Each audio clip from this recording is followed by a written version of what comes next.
off by putting foundation all over my face, as I tend to do. The foundation I'm using is the Urban Decay All Nighter foundation, and I'm gonna start answering you guys' prego questions while I do it. First question is from Shaniqua MUA. She's awesome. You should actually check her out on Instagram. She's an amazing makeup artist. She said, are you gonna try and go all natural in labor, or just take all that's going? I know that I have obviously never given birth before. I don't know what it's gonna be like. I have no idea what I'm gonna be in for. Everyone always kind of like laughs when you have a birth plan, because they're like, that is gonna go right out the window when you actually experience birth. But my plan so far is to go as natural as I can. Obviously, I don't know what's going to happen. I don't know, am I going to end up needing a C-section? Am I going to end up not being able to handle the pain? Am I going to end up begging for an epidural? I don't know. But my plan is, at the moment, to do everything as naturally as I can. I've got a couple of friends who are pregnant at the same time as me, which has worked out so well, and I've been like discussing it with them. They're both due before me as well, which is so handy. So I'm gonna see how their labors go and then kind of make my decision based on how theirs go. But both of them want to do it naturally as well. We've actually heard a few horror stories about epidurals, like women that we know that have had epidurals and then had problems with their back ever since and stuff, and honestly that freaks me out. Jennifer Duffy, love you girl. She said, how do you feel about giving birth? So excited for you. I'm honestly not scared at all about giving birth. Like I don't feel nervous at all. I just am excited for it. Like it cannot come quick enough. And I know someone's going to totally take what I just said out of context. I don't want a premature baby, but October, when my baby's due at full term, can't come quick enough. I'm so excited for it. Ellie G said, would you need to incorporate meat back into your diet during pregnancy? I definitely do not need to incorporate meat back into my diet. There's no need to do that whatsoever. I had my blood test done with the hospital, obviously, for pregnancy. They do it for everyone.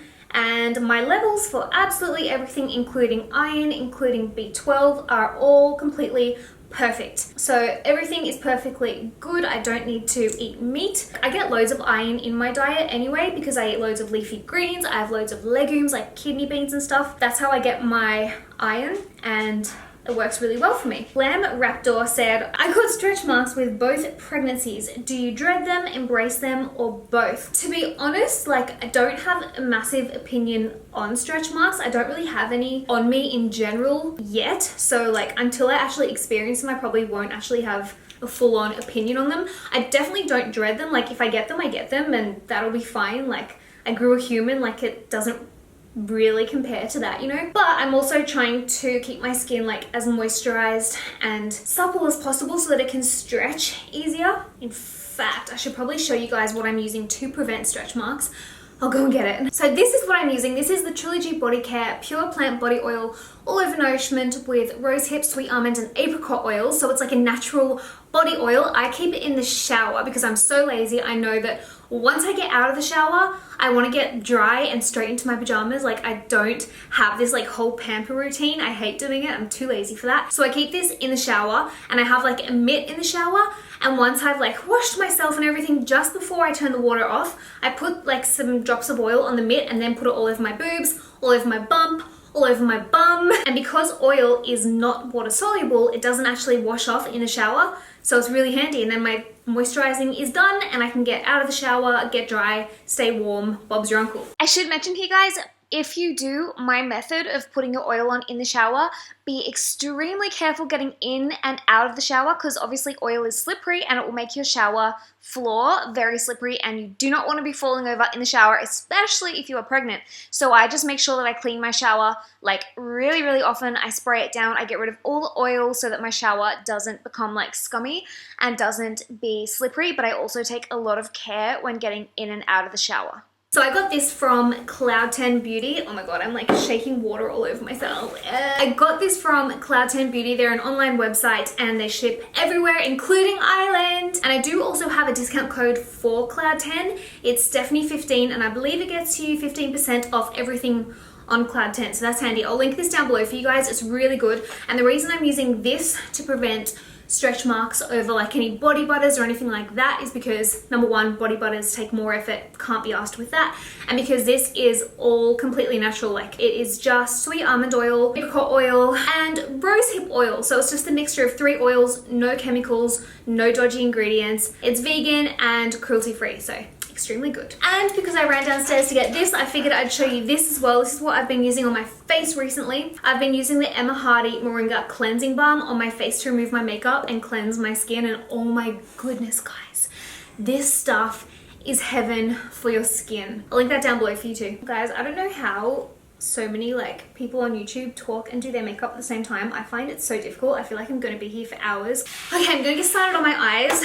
I'm actually using a Morphe palette today. You guys are going to be like, who are you and what have you done with Stephanie? I don't really use Morphe very often, but with the look I wanted to do today, this is the only palette that had the eyeshadows that I wanted in it. This is the 3502 Second Nature palette. I'm really annoyed because it had a black down here and the black just imploded upon itself. I didn't drop the palette, I didn't do anything, the black just exploded by itself, and apparently that happens to a lot of people's palettes when it comes to the black. Very weird. It happened to my Huda Beauty palette too. The blacks just like, I don't know, they just, I want to go for like a kind of grungy look, so I'm going to go in with this shade down here. It doesn't have a name, but it's like a caramel shade. It's a matte, and I'm going to see how I go with just applying this all over my lid and blending it out. By the way, guys, I'm just using a Sigma E25 to apply this shade and to blend it out as well. This brush is my favorite brush in the world. Christy McElroy said, how is it really growing an actual human? Do you feel different except the belly? To be honest, like a lot of the time I just completely forget I'm pregnant because I feel just completely normal. I feel exactly the same as like I always have. I don't feel any different. Like I don't even hardly have any symptoms except for now that I can feel obviously kicking, and now that I'm starting to grow a belly. But aside from that, like I feel completely normal. My energy levels for the most part for the entire pregnancy have been really good, like really normal. Like I cannot complain at all. Some days I feel kind of just exhausted and completely knackered, and I don't want to do anything because I have no motivation and I'm just zonked. I'm 5 months pregnant now, so those days really and truly have been pretty few and far between for the most part. Honestly, the only other symptom that I kind of have is my boobs. Oh my god. So like I haven't had any sickness, I've had nothing like that. I have had sore boobs, but they're kind of going away now. The most annoying symptom I have is itchy boobs. I think it's because the skin is like stretching there. My boob skin is stretching because my boobs are growing bigger, and my boob skin is like, nah, not having this. I'm just gonna itch because this is ridiculous. And then the other annoying symptom is sore nips. Oh my gosh. If I get cold and I get like fripples, it's hell on earth. Oh my god. My nipples just ache. Like I have never felt anything like it. So now if I'm like going outside and taking the dogs for a walk, for example, in cold weather, I have to actually make a hot water bottle before I go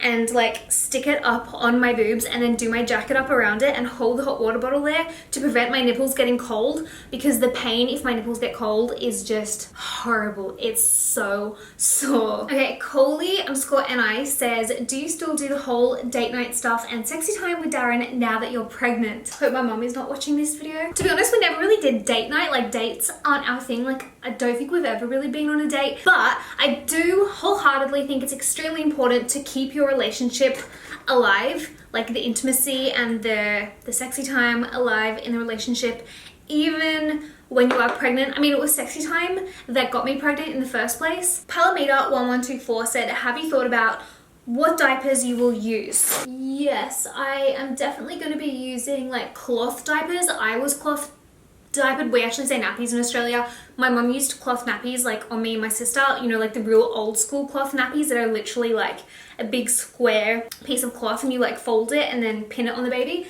She used them with me and my sister, and I'm definitely going to cloth nappy my baby because number one, it's better for the baby, it's better against their skin than disposable nappies, and it's way better for the environment, and it's more budget friendly. Like once you've actually made the upfront purchase, you can use these nappies for subsequent babies, so I'm going to be doing that. The only thing is I don't know what brand to go with. Like there's so many, I've had a look online, there's so many cloth nappy brands and I do not know what is the best style. I don't know what is the best brand. I don't even know what I have to buy, to be honest. So if you guys have any experience with cloth diapering your babies, or you know, like what the best brand is, please let me know down below and I will absolutely go on and check them out. You know what's the most annoying thing about when a black eyeshadow smashes in your palette is it goes everywhere. I've got it on my hands, it's on my clothes, there's a load of it on my seat, and I've literally cleaned the palette like 5 times now trying to get rid of the black powder, and it just keeps on coming. Ari_star said, home or hospital? Honestly, a home birth to me